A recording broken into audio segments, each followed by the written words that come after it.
Hey guys, live with you on a Monday, just before lunch. You know, occasionally I get some packages in,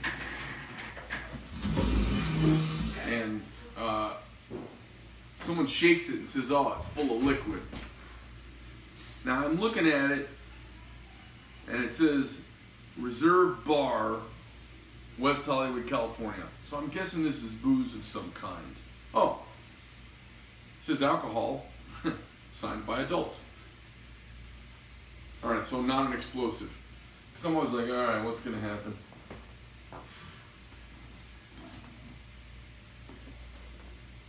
So let's see who this is, what this is, and let's see who it's from. I love this kind of stuff. I love this kind of, I mean, who doesn't like getting some booze in the mail? Let's get a little packing slip. It's got a little card here. From Matt Dozer. It's Greg Medford. Thanks so much for taking care of my tie. You guys are the best. Hope you enjoy a little gift from Tennessee's finest. Matt in Nashville. ReserveBar.com. Good spirits delivered. Well, Matt, thank you for the thank you. Love it. See what this says. This says Jack Daniels single. Ooh. Alright, so let's see if I can get this out of here without peanuts going everywhere. Pocket knife right here.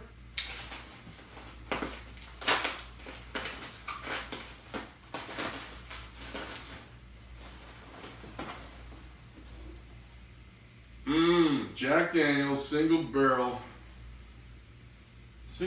barrel proof Tennessee whiskey, Lynchburg, Tennessee, 64.75%, 129 proof.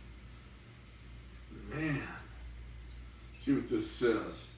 From grain to barrel and straight to the bottle, our barrel proof Jack Daniels single barrel is made for those who appreciate a pure taste experience. So this is not blended, and it's not been stepped on to create a taste.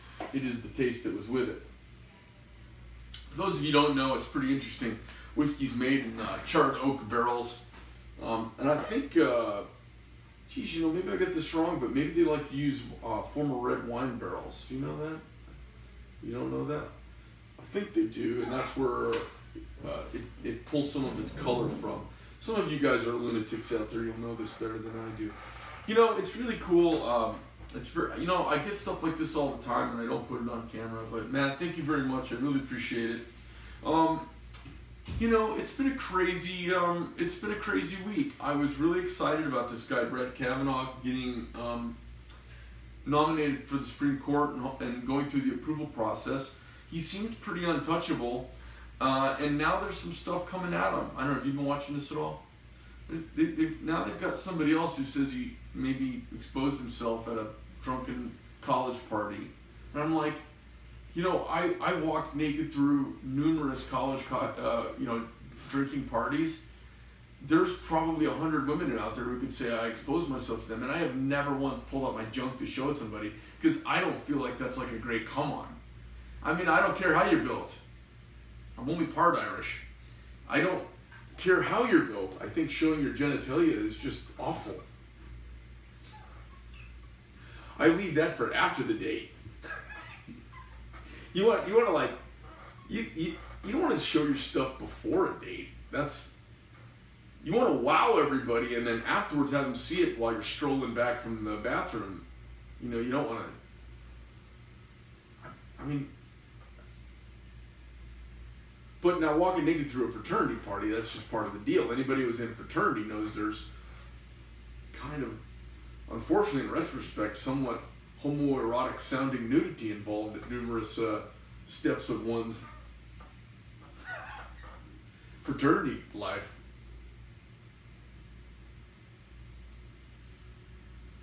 I remember a time in our gigantic basement in my fraternity house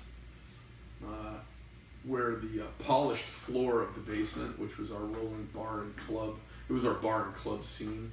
It had been all cleaned, it was polished, it's beautiful and spotless. And then the I didn't know it was my first year. Then the annual Get Drunk and Slide Naked Across the Floor party started.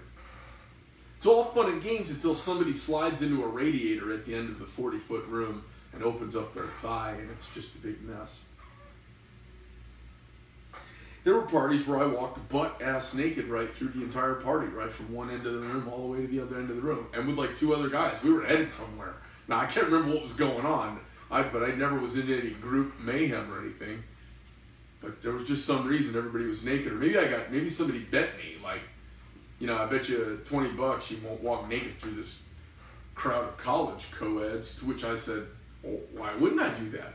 And then we had the naked bicycle down to the president's house. The entire group was naked. And then we had the naked run out to around the common fountain in the quad.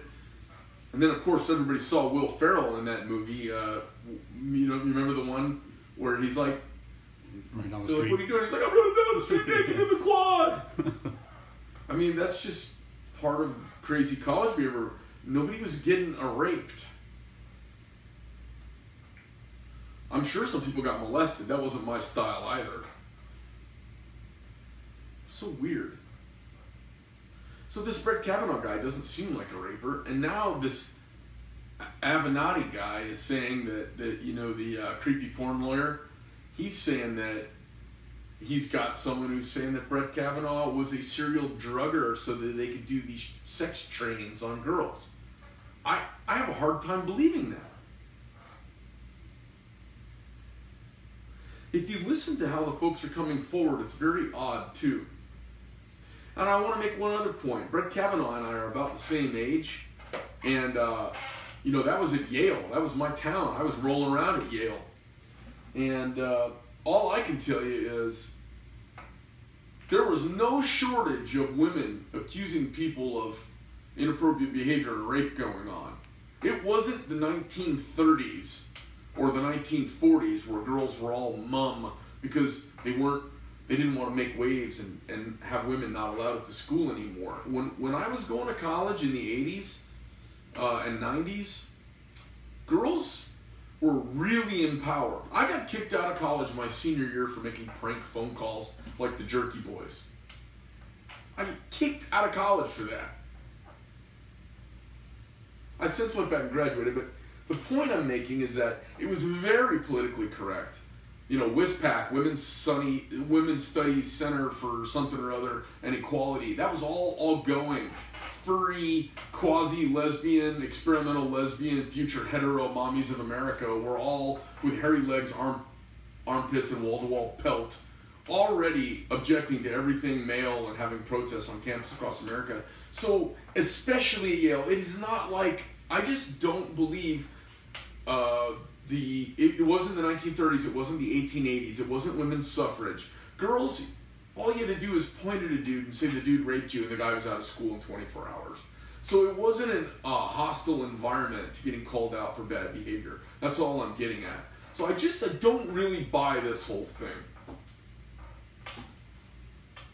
But if he's a raper and a serial raper, it means the FBI is incompetent because he's been getting scrutinized for at least 2 months before the hearing started. Numerous investigations into his background to make sure he was pretty squeaky clean, besides being vetted, besides his own memory. You know, if the guy had a rape fetish, you think he would just think, wow, it's a great idea to have me, you know, let's say he was an alcoholic who had a rape fetish when he was blacked out.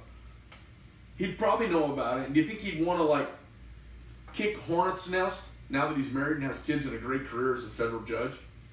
It just doesn't make sense to me. And then the way these gals are going at it, like, if someone did something, you go, I mean, who do you go to? I would first go to the police and file a report. The second thing I would do I would call some folks who knew and say, hey, just as a heads up, you're going to be getting a call from some people. I finally decided to follow my conscience and blow the whistle on somebody. The third thing I might do is wonder, geez, that was a long time ago. Am I really remembering it clean, and how much of a part did I play in that? Interesting. But to adjudicate it now because somebody's on the opposite side of your political spectrum seems awfully weird. That's all. You know what I wouldn't do if something happened to me? I wouldn't call my congressman. I wouldn't call the DNC. I wouldn't call Michael Avenatti, or whatever his name is, the creepy porn lawyer.